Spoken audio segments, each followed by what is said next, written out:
All right, dear friends. Last time we had started with the topic of role of molecular recognition in drug design, and then we went on to explain as to what is meant by recognition. Okay, so for instance, if we talk in layman's terms, we recognize each other, right? When we interact, you recognize your teachers recognize you, right from your birth. When we are infants, we recognize our parents amongst all other people who are around, right? So that is recognition. So similarly, in computer aided drug design terms, we need to talk about how a ligand can recognize its own receptor, okay, or how a drug can recognize its own receptor, all right? And when we talk of this, even the vice versa is true, okay? The receptor has to recognize its ligand, the ligand has to recognize its receptor, and this is what we had started with last time. So we said molecular recognition is important in every aspect of life, from replication of DNA, RNA, from the replication of DNA, then replication of RNA, or rather formation of RNA, right, from the DNA, and then formation of proteins from that RNA.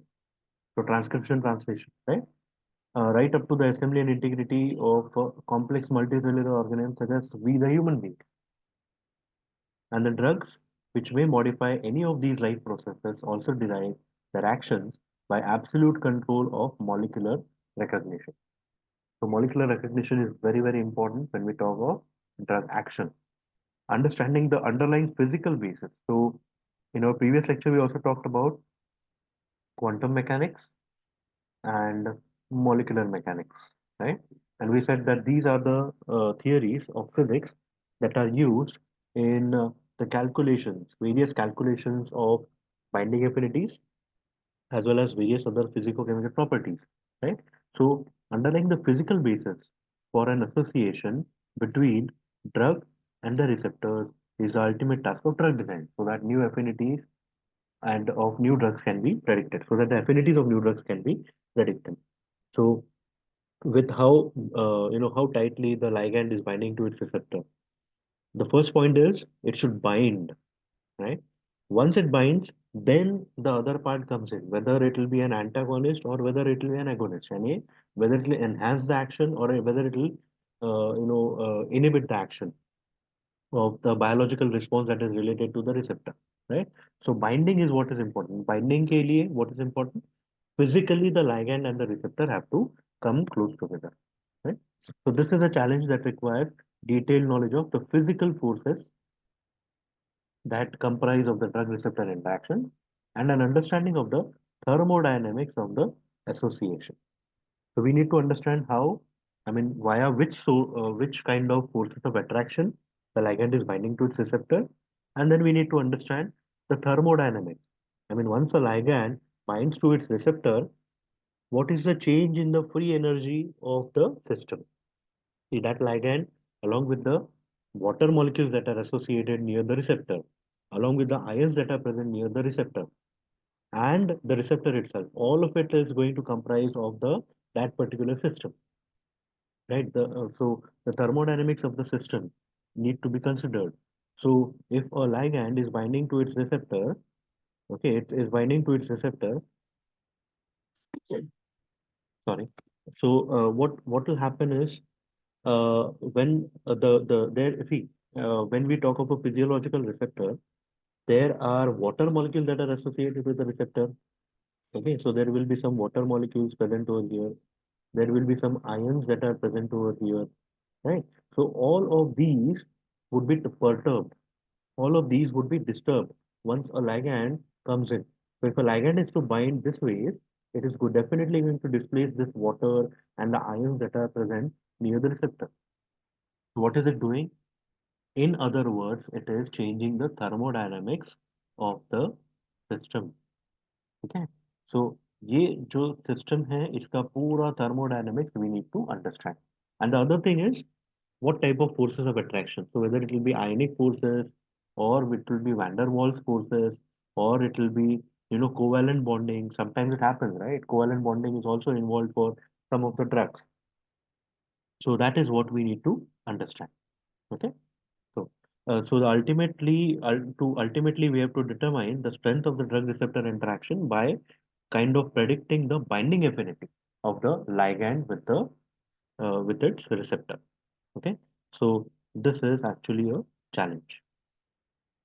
Now we need to understand various types of non-bonded drug receptor interaction, non-bonded and a non-covalent non-covalent drug receptor interaction. Covalent drug receptor interactions usually should not happen between the drug and its receptor because that will be kind of irreversibly inhibiting the receptor. So what is important is we should have non-bonded drug and receptor interaction, and also we need to understand the entropy terms. So we use various approximations in the prediction of overall strength of the intermolecular interaction, that is the drug affinity to the receptor. It should be understood that while the principles of molecular recognition are reasonably well understood, the business of predicting the binding affinities between the drugs and the receptors is still far on from an exact science. So, prediction of the binding affinity between the drug and its receptor is very complex. Okay, and the computational softwares, what they do, they use molecular mechanics. In if we have to kind of very quickly have an estimate of the binding affinity, then we have to use molecular mechanics. If we want a detailed estimate of the binding affinity, then we have to go for quantum mechanics. But then what will happen is in the process the calculations would be slowed down, right? So that is actually a challenge, okay, predicting the binding affinity. Now let us go ahead and talk about the thermodynamic considerations for drug binding. So when we talk of thermodynamic considerations for drug binding to its receptor, we have to talk about the physical basis of the intermolecular interaction.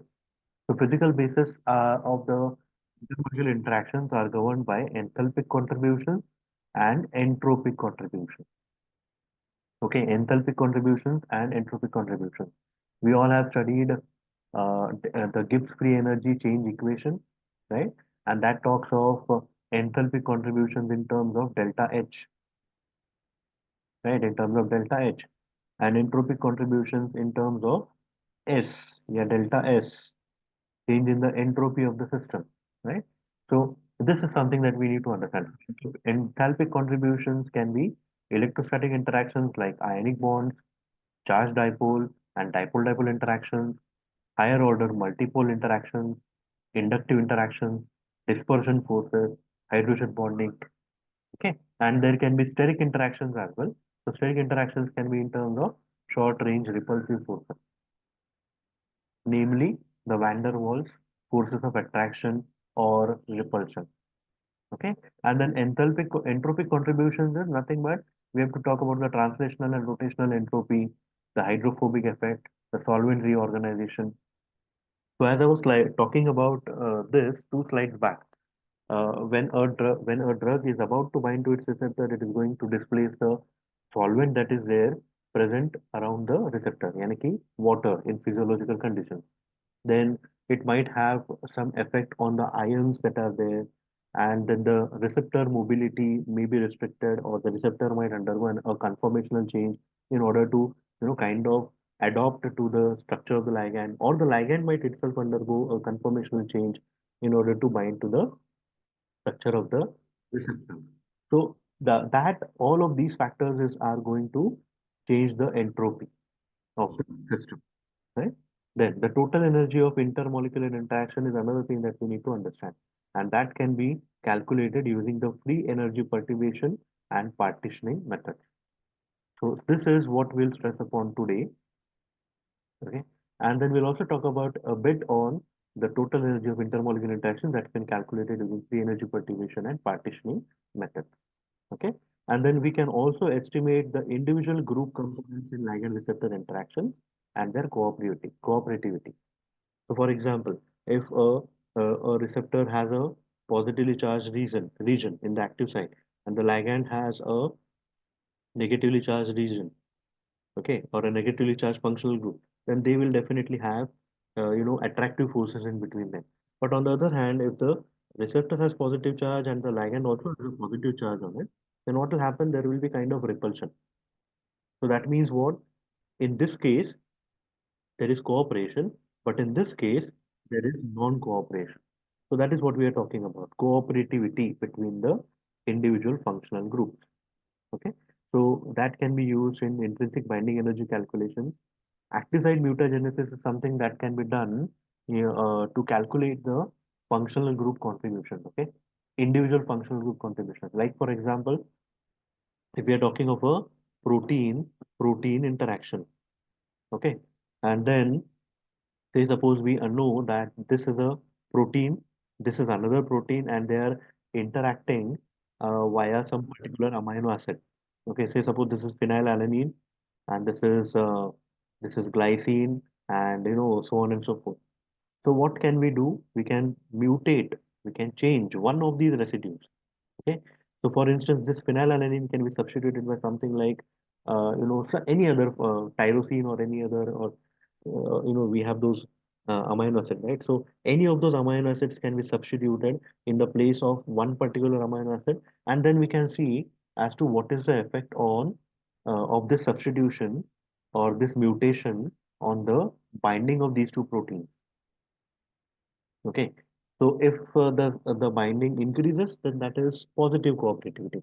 If the binding decreases, that is negative cooperativity. That means if the binding is remaining constant or if it is increasing, that means that particular amino acid is not important in binding interaction. But if the binding is decreasing, that means the that particular amino acid which has been substituted or mutated is going to be important in the binding interaction, right? So this is how we can find out the individual group components. I mean the components and their contribution to the overall binding. Then we also have average functional group contributions. So we have researchers who have talked about different functional groups and how they contribute to the drug receptor binding. So these are charts that are available and these can be used. And then the role of delta G TR. So we'll talk about it later. All right. So and one more thing we'll just brush up is some of the rules of thumb. So we should always ask this question: what should this functional group do for my ligand in terms of its binding with the receptor? And how well does my ligand fit into the receptor's active site? So these are the questions that we should always ask when we are trying to do drug design. Okay. So as mentioned, we'll just quickly brush up on these terms. We don't need to understand each and every term and all of these concepts, but थोड़ा सा अगर ये concepts पता चलेगा तो that will help us to increase our understanding of the topic. Okay. So thermodynamic considerations of drug binding. So the interaction of a drug with its receptor may be written in the following equation. So this equation I'm calling as equation number one. Okay. So LS1 plus RSR plus H bulk at equilibrium gives us L asterisk R asterisk. Then we have SLR plus S bulk asterisk. Now what are these terms? So LS1 is the free ligand in the solution. यानी कि ligand along with its associated solvent molecules. In our physiological conditions, we'll say the S is nothing but S1 is nothing but water. Okay, surrounded by a perturbed solvation cell, RSR is the free receptor together with its perturbed solvation cell. यानी कि in physiological conditions, receptor along with water. And then S bulk is the bulk of the solvent that is present near the receptor. In physiological conditions, again, this is water. Okay, so we have free ligand, free receptor, and free water that is present in physiological system. Okay, so at equilibrium, what will happen? L asterisk R asterisk SLR. This complex is formed, and this complex is nothing but the complex of the ligand, the receptor, and the perturbed solvation shell. Okay, so we have ligand, receptor, and water, a complex of these three things being formed at under physiological conditions. And S asterisk bulk is nothing but the remaining bulk. So this was S bulk and this is S asterisk bulk, right? So that means that is the remaining bulk of the solvent, which is not involved in the formation of this complex. ठीक है. So the ligand and receptor states and the solution structure are all modified. Therefore, nothing on the left hand side and right hand side can be considered to be equivalent, and hence that has been designated by asterisk. Okay. So left hand side of the equation and right hand side of the equation are not equal, although we are showing the sign of equilibrium, and hence we are using the symbol of an asterisk to indicate that the system is now heavily perturbed. Okay, so the position of equilibrium and therefore the affinity of the ligand are determined by the free energy difference, that is delta G, Gibbs free energy change between the two sides, and this can be formally expressed in terms of equation number two. So this is equation number two. Delta G is equal to RT log natural KD. Okay, so R we know is real gas constant, T is the temperature, and KD is nothing but the dissociation constant. Okay, KD is nothing but the dissociation constant. इसका मतलब ये है कि if we can find out the value of delta G, real gas constant is a constant, so we know its value, and if we know the temperature in degree Kelvin, we can calculate log natural KD. And if we can calculate log natural KD, then we can take its antilog, and hence we can calculate KD. Okay, so KD is nothing but the dissociation constant, right? In other words, we are trying to find out the affinity between the ligand and the receptor, right? Dissociation कब होगा? जब association है उसके बाद में dissociation होगा, right? When the ligand is associating with the receptor and then it is dissociating, that dissociation is called as KD, right? So using this equation, equation number two, by accounting for the delta G, that is a change in the Gibbs free energy, and using real gas constant at temperature, we can calculate KD. Okay. So optimally, in the context of drug design, there is a large negative free energy change in the right hand direction of the equation. Okay, and hence delta G is always negative. Because right hand side of the equation tends to be negative, delta G value tends to be negative. इसका मतलब ये है कि जितना value of delta G would be negative, उतना ही better would be the association between the ligand and the receptor. Okay, so if we want the ligand to be very nicely binding to its receptor, we should have, a negative value associated with the change in the Gibbs free energy, that is delta G. Okay. Now the great challenge is to determine the free energy change by computational means and therefore to predict the binding affinity of the new drug. Okay, and calculation of the energy change resulting from ligand receptor interaction can be used to predict the KD of the ligand using equation 2, which we have seen in the previous slide. Therefore, we can conclude that there is a very narrow margin for error, since very little variation in delta G can lead to large errors in KD. ऐसा क्यों? Because delta G is corresponding to log natural of KD. Okay, delta G is corresponding to log natural of KD. इसीलिए delta G का value find out करने में, even if there is a small error, it will lead to a large error in the calculation of KD. And that is the reason why prediction of binding affinity or prediction of dissociation constant is a challenging task. Okay. Therefore, accurate predictions of affinity will require very accurate calculation of delta G. Now, free energy perturbation techniques have been used to determine the relative energies of binding of ligands. But there is something called as free energy perturbation, which we'll talk about sometime later. Okay. However, this method suffers from computational expense and the limitation that only very closely related ligands can be studied. So free energy perturbation में क्या करते हैं? इस technique में क्या करते हैं? Let me just briefly talk about it. Okay. What do we do in free energy perturbation technique? What we do is we take a series of very closely structurally related ligands. Okay. So for example, we have a naphthalene ring system.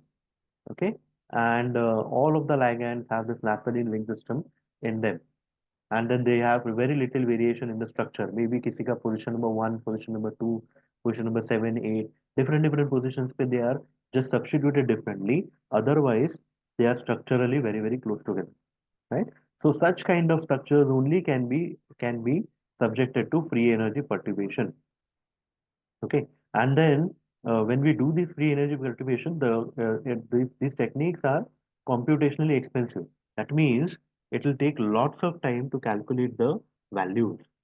Okay, and that is the reason why free energy perturbation is, although it will give us very good values for closely related structures, what about structures that are not closely related? Okay, now say suppose as a part of your project or maybe as a part of our drug design study, say suppose we had initially started with naphthalene, but we want to progress onto something like biphenyl. Okay, so biphenyls we know these are structures which are connected to each other via a single bond. Okay.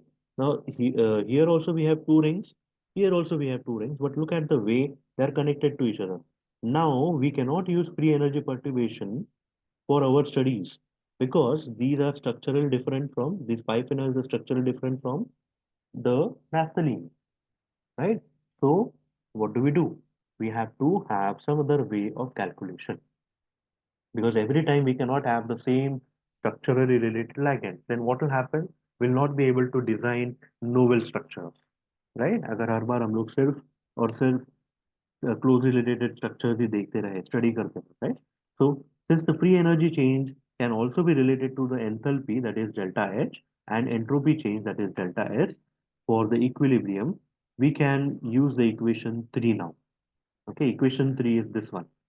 Delta G we know is equal to delta H minus T delta S, where delta G is Gibbs free energy change, delta H is change in enthalpy, delta S is change in entropy, and T is the temperature, right? So using this particular equation, we can calculate delta G again. Okay, so if we go ahead, then I mean, if when we go ahead, we'll talk about the components of the molecular interaction that have been typically divided into entropic and enthalpic terms. Okay, so entropic terms would be different, enthalpic terms would be different. Again, we don't need to get into the basics of all those complicated, derivations of physics in relation to computer aided drug design, but we just need to understand कि first equation हमने देखा था delta G is equal to RT log natural KD. Now what we are seeing is delta G is equal to delta H minus T delta S. So both of these equations talk about delta G, right? So we can, if we substitute delta G by this equation, then what we can write is RT log natural KD is equal to delta H minus T delta S, right? And that equation can also be used for computational calculation. All right. So the entropy contributions include the cost of reducing. So we were just talking about that, right? The components of molecular interactions will typically have entropic contributions and enthalpic contributions. And entropy contributions include cost of reducing the rotational and translational entropy of the ligand, restricting the rotation of the internal rotors of the ligand. Internal rotors, yani when we know that when we have a C single bond C, it will have unrestricted rotation, right? It can rotate as it wants. But if the moment we have a double bond or triple bond, there will be restricted rotation, right? So restricting the rotation across the internal rotors of the ligand means we are talking about the C single bond C. Once binding happens with the receptor, then the ligand, even if it has C single bond C, its internal rotation would be restricted. Okay, and then the entropic cost or benefit of solvent reorganization. So we have discussed it twice already. When a ligand approaches a receptor, it is going to displace all the solvent, that is water molecules that are present in the vicinity of the receptor, and that is also going to have a say in the entropic contribution, right? And the enthalpic terms include contributions of favorable and unfavorable non-bonded interactions and penalties for binding of the high energy conformer. So yesterday we were talking about, you know, which conformer of the ligand binds to its receptor, and we said it is always the lowest energy conformer, possibly the global minimum energy conformer, which is going to bind to its receptor, right? So if higher energy structures that is higher energy conformers of the ligand are binding to the receptor, then that is going to be causing a penalty in the binding interaction, right? So several studies have used equations in the form similar to equation 4 to estimate delta G. So delta G can be estimated by this particular equation, which is equation 4 for the case of our slides. Delta G is equal to delta G T plus R, that is translational plus rotational motion, plus delta G R, that is rotational motion, delta G X, that is against any of those axes, and delta G conformation. So that means we here we are talking about the energies of the conformer. Okay, so this equation can also be used to estimate the delta G. See, we have explained all those terms over here. So delta G is the cost of binding, delta G is the cost of restricting internal rotations, delta Gx is the sum of contributions of the individual functional groups, and delta G conformation is the energy penalty for binding of a high energy conformer. Okay, so these were the equations that are used for calculation of delta G. And delta G क्यों calculate करना है? First equation में हमने देखा था ना, second equation में हमने देखा था ना, डेल्टा जी कैलकुलेट करेंगे तो will get to the value of K D. KD is nothing but dissociation constant. एक बार dissociation constant पता चल गया तो we'll understand how easily or how tough it is for the ligand to associate and dissociate with its receptor, right? Okay, so let's go ahead. All right, so let us talk about the physical basis of intermolecular interaction. So here we'll talk about the enthalpic contributions, that is the non-bonded interaction. We can we can have electrostatic interaction and we can have steric interaction.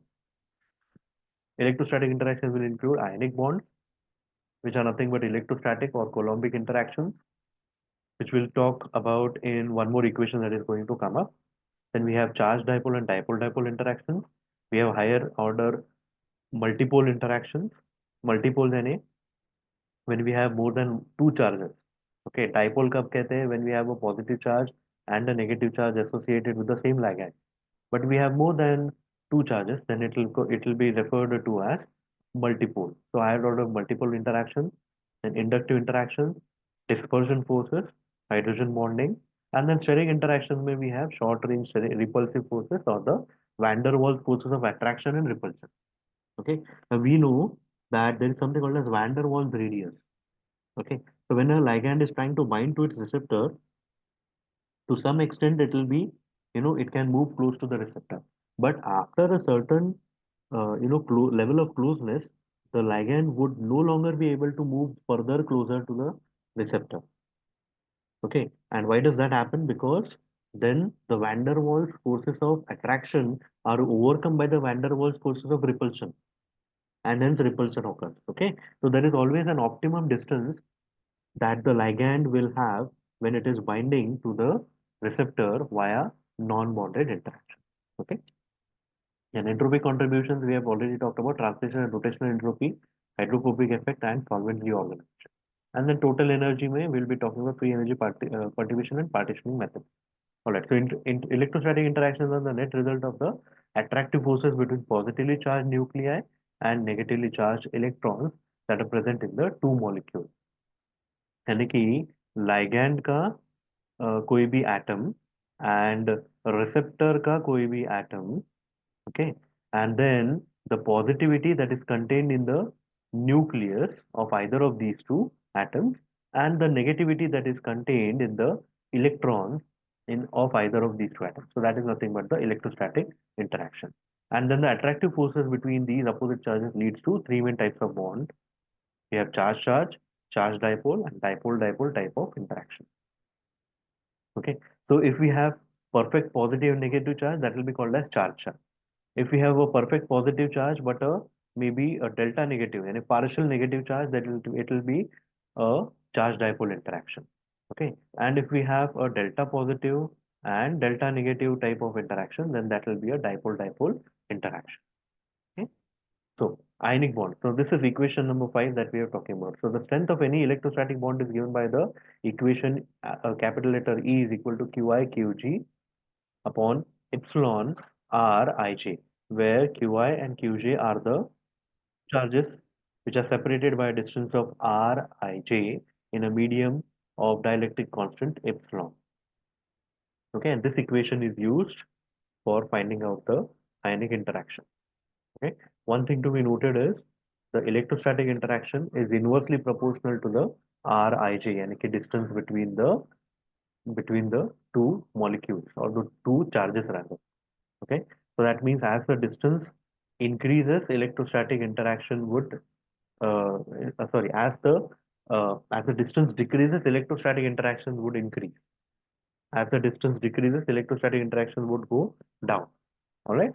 So this is something that we need to understand. Electrostatic interactions are given by this equation 5. And follows from the equation that strength of an ionic interaction is inversely proportional to the distance separating the two charges and to the dielectric constant of the surrounding medium. So we know the solvents that are present in the surrounding medium, they will have some dielectric constant associated with them. Physiologically, we are talking about water, right? Physiologically, we are talking about water. The strength of ionic interaction is thus dependent on the environment. And in hydrophobic environments, like the interior of a protein molecule, dielectric constant may be as low as 4, whereas in the bulk phase of the water, the corresponding value can be as high as 80. In other environments, intermediate values may be found. For example, interactions near the protein surface, an epsilon value of 28 is commonly observed. Okay, epsilon value corresponding to 28 is commonly used. Okay, now charge dipole and dipole-dipole interactions, and we don't need to get into the details of it again. So charge dipole and dipole-dipole are nothing but weaker ionic interactions. So as we had explained 2 slides back, okay, so if it is a proper positive charge and a delta negative charge and a partial negative charge, so that is charge dipole. If we have delta positive, delta negative, and weakly positive and negative charges, not proper positive negative charges, then that is called as dipole dipole interaction. So that is what is mentioned in this slide. Okay, so dipolar interactions may be either attractive or repulsive depending on the relative orientation of the dipole moments. That is, there is geometric dependence between the for the interaction. Okay, then higher order multipole interactions. So ion quadrupole, dipole quadrupole interactions are known to be quite strong in the gas phase, and ion quadrupole interactions in the solution can be as strong as the ion dipole interaction. Okay, so these type of interactions are very rarely seen, but when they are seen, they're usually seen in the gas phase, very rarely in the solution phase. Okay, but when they are seen, these are quite strong. These can be quite strong. So example, interaction between aromatic rings and amine groups are observed in several crystal structures from the protein data bank. So that means aromatic rings and amine groups can tend to form ion dipole or dipole quadrupole type of interactions. Okay, so aromatic rings would be, see, it has been shown that there is a statistical preference for a particular contact geometry between aromatic rings that maximize this interaction between the aromatic ring and the amine. Okay, so that is something that happens with aromatic rings. Those drugs which have aromatic rings as well as amino groups as a part of their structure, or maybe aromatic ring as a part of the ligand structure and amino group as a part of the protein structure, or vice versa. Okay, then inductive interactions are, when the formation of ligand receptor complex happens, it is often accompanied by intramolecular and intermolecular redistribution of charges, and this redistribution is called as induced repolarization or induced polarization, whereas a redistribution of charge occurs between the molecules, and that may be referred to as charge transfer interaction. In either case, the resulting interactions are always attractive and strongly dependent on the distance separating the two molecules. Okay, so that is inductive interaction. Then dispersion forces, they are nothing but London forces. They are also called as van der Waals forces of interaction, and these happen when we talk of uh, you know non-polar molecules, hydrophobic molecules. Hydrophilic molecules हैं तो आयनिक interactions होते हैं. Hydrophobic molecules हैं, I mean hydrophobic ligand and hydrophobic part of the receptor, there will be van der Waals or dispersion type or London type of forces of attraction. Okay, then hydrogen bonding, we all know, is complicated mixture of electrostatic and the dipolar character. Okay, so which makes them important in the long range interaction.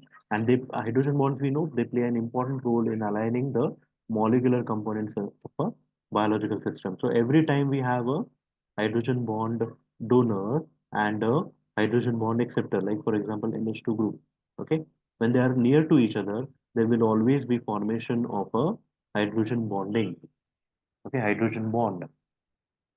And And these hydrogen bonds are very, very important in biological systems. So we know that hydrogen bonds are also responsible for maintaining the tertiary structures of proteins, nucleic acids, as well as they are important in the binding of many ligands. And strongest hydrogen bonds are formed between groups with the greatest electrostatic character. Okay, so I think we'll stop here for the time being, and we'll continue with the other types of non uh, uh, you know other types of interactions between the ligand and the receptor, which are of non-bonding type in the next lecture. Okay.